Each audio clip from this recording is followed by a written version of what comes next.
যারা বলেন সংবিধানে গণভোট নেই তারা ফ্যাসিবাদ আমলকে সমর্থন করেন বলে মন্তব্য করেছেন জামায়াতের সহকারী সেক্রেটারি জেনারেল হামিদুর রহমান আজাদ।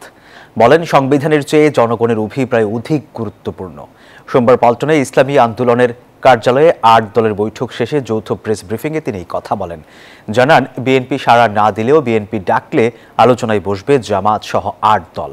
আলোচনায় সমাধান না হলে আন্দোলন চালিয়ে যাওয়ার হুঁশিয়ারিও দেন তিনি। জুলাই সনদ বাস্তবায়ন, গণভোট ও পিআর পদ্ধতিতে নির্বাচন সহ ৫ দাবিতে আগামীকাল রাজধানীর পল্টনে সমাবেশ করবে দলগুলো।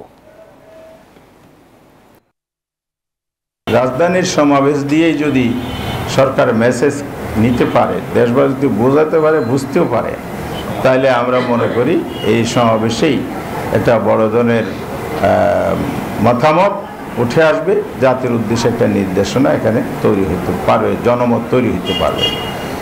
এতে করে আমরা আশা করব সরকার আমাদের যে ৫ দফা দাবি সেটা মেনে নেবে।